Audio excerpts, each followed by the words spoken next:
Vilken längdskillnad det är på oss. Ja, men du har du alltid varit varit det? nersjunken. Det är hur du vill, kvinna. Hej! Hallå! Vad du lät gullig. Tack så Hallå. mycket. Hallå i stugan! Och Kristina är med mig, Keyyo är med mig idag. Vi hade tänkt göra en storytime. Jag tänkte främst för att jag har typ aldrig gjort en ordentlig Storytime. Bang. Det är sant. Fika. Idag är det torsdag. Ni kommer se detta långt i efterhand. Men idag är det torsdag. Nej, de kommer se det här imorgon för min del. Skojar du eller? På fredag. Nej, jag tar pausen nu. Back to business.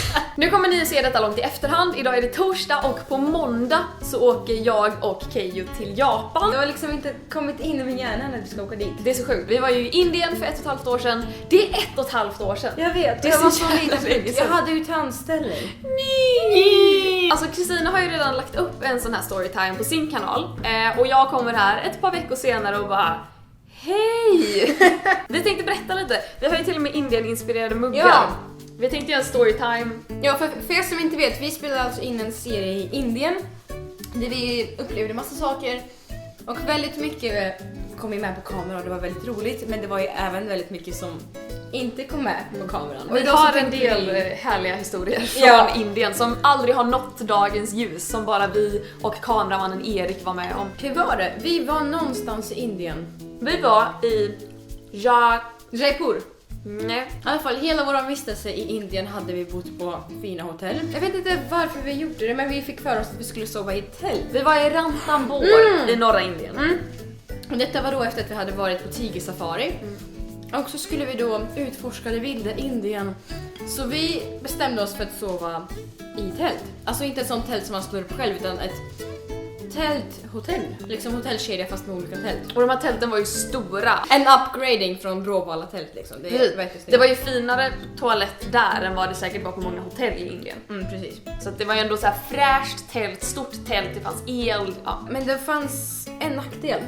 Och det var att man inte riktigt kunde stänga tältlåsen. Det var ju lite så här, ja visst vi kan dra ner den här dragkedjan och så hoppas vi att ingen kommer in här när vi lämnar alla våra saker. Och, Mitt i safarin. Men i alla fall, och så skulle vi ut och jag vet inte vad det var, så utforska området eller vad det var. Och så stötte vi på chefen på det här hotellet. och han får veta att jag har fyllt år under den här resan.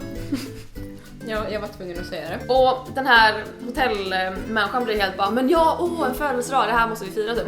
Så vi får ju veta då att på kvällen har de ordnat ett firande. För dig bara. För mig pojke.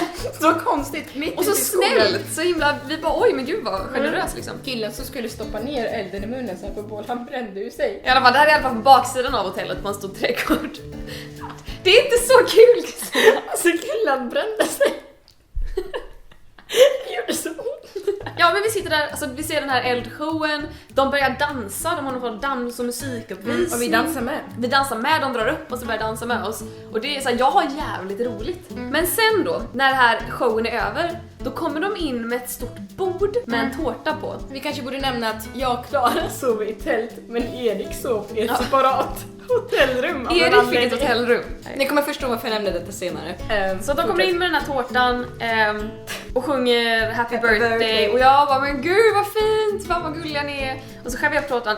Sen berättar de ju då att det är tradition i Indien att folk matar en med tårtan när man fyller år. Och då börjar de hetsa den yngsta killen i gruppen som är typ 16 att han ska mata mig. Och vi har ju sett honom liksom på området där vi har bott och han har ju varit väldigt så här, han stirrade på oss jättemycket. Men de börjar hetsa honom att han ska mata mig. Och jag är bara no. Så här, Kristina, du kan mata mig. Ja, alltså jag förstod att det var så konstigt för dig, men för dem så var det som att du förnedrade deras tradition. Förnedrade. Nej men vad heter det? Du Jag, tog jag, inte emot ja, men jag sa ju nej tack, jag bara no thank you, no thank you. men no det var thank you. jättekonstigt. Men sen så ville han plötsligt att vi skulle bli fotade. Ihop. Och då försvann ju sakta de här andra männen. Samt att Erik var en fotograf bara, han skulle gå och ta lite bilder på omgivningen typ. Så han bara, vänta här och håll koll på väskan och så går han. Så vi två är kvar med den här killen. Och under den tiden så ville han ta foton med oss. Och då blev det väldigt, väldigt konstigt. Det började ju ganska enkelt ändå. Ja, alltså, vi började vi säga tog absolut, jätte- vi kan ta en bild. Vi tog liksom lite bilder, det var jättebra tills han ville komma närmare och närmare och närmare oss. Och han fick liksom aldrig nog av bilder heller. Utan han bara one more. Liksom Så till sen. slut så står jag och ska fota er två. När jag ser hur du bara så här tappar allting i ansiktet. Du bara blir så här. Jag vet inte hur jag ska beskriva det. Du bara så här, alla känslor bara woof. Då visar jag bilden och då säger du... Att han hade klämt till mig på rumpan då, under den bilden. Vilket var väldigt obehagligt för att jag... Alltså visst, om det hade varit i Sverige så hade jag absolut gjort någonting åt det. Men det var just... I och med att det var ett annat land så visste jag inte. Och att vi också var där ensamma med honom. Och självklart, alltså det är klart att man blir ställd när någon tar på en. Alltså, det är liksom inte din skyldighet att direkt bara sluta. Jag har full förståelse för att du blir chockad. Och jag visste liksom, jag bara så här: ska jag säga någonting? Och jag bara så här, det är inte jag som har blivit tagen på. Han kommer förneka det oavsett. Så jag bara så här, men vi gjorde det. Vi sa ju åt honom. Ja. Vi bara no, it's enough. Alltså han fortsätter ju bara, han ville ta med mig. Så här, please. Och det var också det att så här, Men när han tog en bild på mig, då la han ju armen om så här. Och sen så jag bara så okej, enough typ. Då tog han ju liksom handen över hela bröstkorgen och bara så här, och jag bara no. Enough. Och då så här, till slut fattade han, men då blev han lite arg tror jag. Så här, visst han var 16 år, men han var lång. Jag vet liksom inte vad han är kapabel till att göra. Men så kommer Erik tillbaka då. Precis, Erik kommer tillbaka och vi återberättar allting det här för Erik och vi känner att Vi bara, men vi vågar Erik, inte. vi sover inte i tält i natt. Ni sover inte i tält i natt. Men han säger, men vad fan, allting är ju liksom uppbokat här, det finns ju ingenstans att sova. Erik, den lilla jäveln som sover i hotellrummet. Varför sover vi i tält från hela första början? Nej men det var upplevelsen. Det var upplevelsen själva, tält. bara vi. Så vi går ner till tältet, plockar upp våra grejer, tar vårt pick och pack.